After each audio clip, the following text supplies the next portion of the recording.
Pemirsa, dalam mengatasi kesulitan anggaran, DPR RI memberi sejumlah saran kepada pemerintah daerah. Di antaranya mendorong pendapatan asli daerah atau PAD. Selain itu, Mendagri juga akan merevisi peraturan pemerintah yang mengatur hak keuangan kepala dan wakil kepala daerah. Dan kami akan membahasnya bersama Ketua Komisi 2 DPR RI, Rifki Nizami Karsayuda. Bang Rifki, selamat pagi. Selamat pagi, Jessica.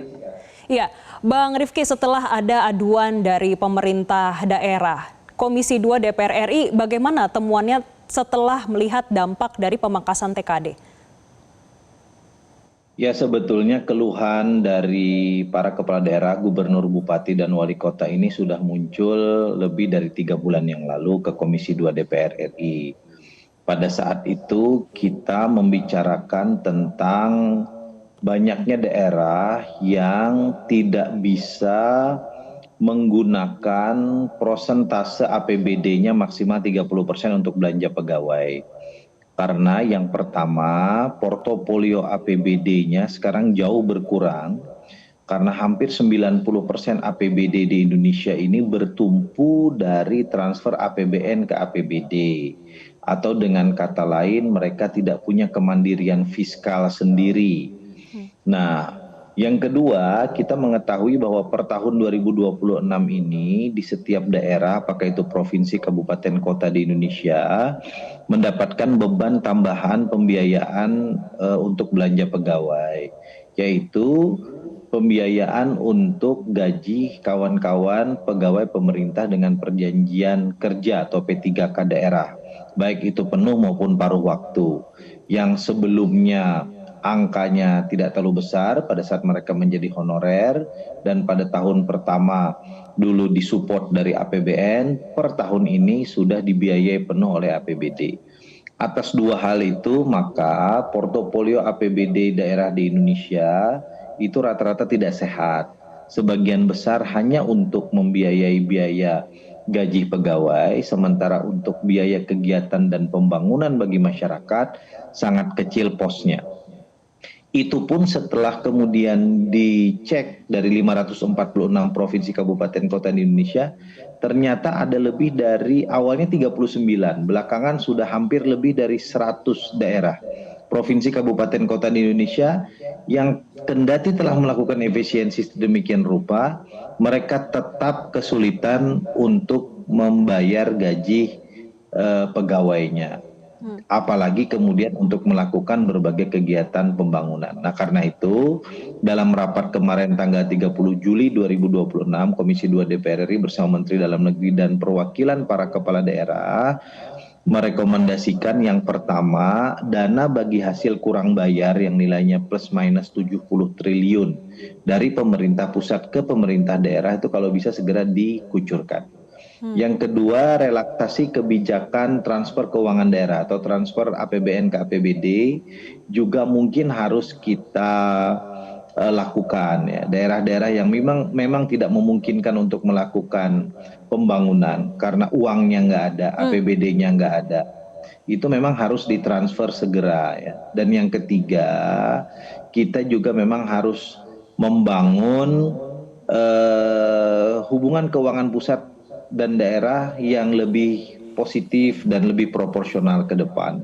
Dana-dana bagi hasil sektor migas, sumber daya alam, dan seterusnya mungkin juga harus dilakukan reformulasi agar daerah tidak hanya menjadi penonton bagi investasi tetapi juga menjadi bagian dari mata rantai investasi yang menguntungkan. Saya juga tidak terlalu sepakat kalau daerah hanya dapat uangnya saja. Daerah itu harusnya dilibatkan dalam mata rantai kegiatan. Misalnya kita hidupkan BUMD-BUMD mereka untuk menjadi bagian dari partner investasi, apakah itu PMA maupun PMN yang ada di daerah itu, agar kemudian daerah juga lebih mandiri, daerah juga lebih kreatif, dan pada akhirnya pendapatan asli daerahnya bisa lebih meningkat. Saya kira itu, Jessica. Bang Rifki, tapi sejauh ini dari Komisi 2 DPR RI melihat berapa banyak daerah yang membutuhkan intervensi keuangan secara langsung ataupun bisa dikatakan dalam jangka waktu yang cukup pendek, ada berapa daerah? Kalau per hari ini itu lebih kurang 79 daerah. 79 daerah yang mau tidak mau harus kita intervensi karena mereka sudah mengalami bleeding yang luar biasa. saya ingin cerita ada satu provinsi di Indonesia ini ya yang sudah tidak bisa lagi membayar TPP. TPP itu tunjangan penghasilan pegawai. Jadi ada gaji pokok kan, ada tunjangan tambahan. Mereka menyebut TPP. Itu tahun 2026 satu provinsi ini hanya sanggup bayar 2 bulan, Januari Februari. Per Maret sampai dengan hari ini dan sampai dengan akhir tahun itu TPP-nya nggak bisa dibayarkan. Ada yang terbuka misalnya seperti Bu Shirley Chowanda di Maluku Utara. Dia potong TPP untuk staf 10%, untuk pejabat eseloning 30%. Gitu. Ada lagi yang kemudian belum bayar sama sekali gaji pokok dan TPP. Terutama mereka yang P3K. Karena kalau PNS itu kan dananya ditransfer dari dana alokasi umum APBN ke APBD. Nah karena itu exercisement-nya harus kita lakukan.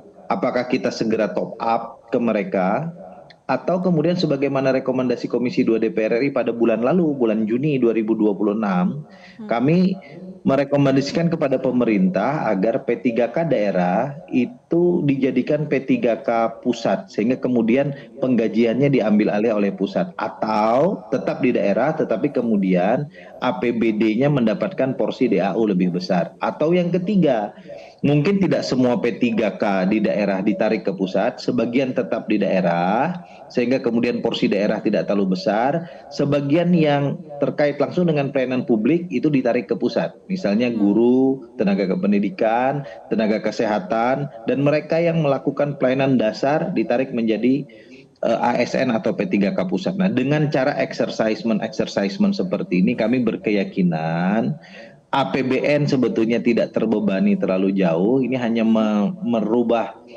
pos anggaran saja, tetapi kemudian daerah juga bisa diberi ruang fiskal yang cukup untuk melakukan pembangunan. Karena kalau pembangunan di daerah stuck, ekonomi di daerah stuck, itu kan juga berkontribusi bagi pertumbuhan dan pergerakan ekonomi nasional. Bang Rifki, ada dua terkait dengan desakan untuk top up dari Kementerian Keuangan dan juga masih menunggu restu dari Presiden terkait hal ini. Bagaimana komitmen dan juga pengawasan yang didorong dari Komisi 2 DPR RI? Secara politik, Jessica, kami terus berkomunikasi dan mendapatkan arahan dari pimpinan DPR, terutama Kanda Profesor Dr. Sufmi Dasko Ahmad yang kebetulan mengkoordinatori komisi kami. Beliau kan koordinator bidang politik, hukum, dan keamanan. Jadi komisi 2 di bawah beliau, dan rapat kemarin pun pada saat reses itu atas arahan dan izin dari beliau untuk kita segera merespons kondisi ini. Saya berkeyakinan posisi Bang Dasko ya, baik sebagai wakil ketua DPR RI, koordinator kami, baik dalam posisinya secara politik sebagai bagian dari the ruling party, dari Partai Gerindra, tentu telah menyampaikan ini kepada Bapak Presiden.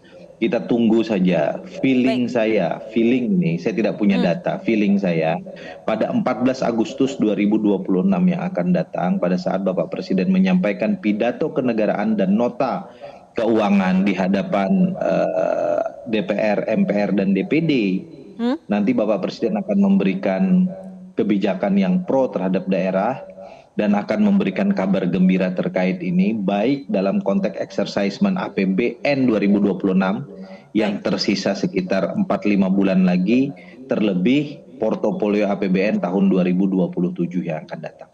Baik, terima kasih Ketua Komisi 2 DPR RI, Bang Rifki Nizami Karsayuda sudah memberikan insight-nya bagi pemirsa Zona Bisnis Metro TV. Download Metro TV Extend sekarang.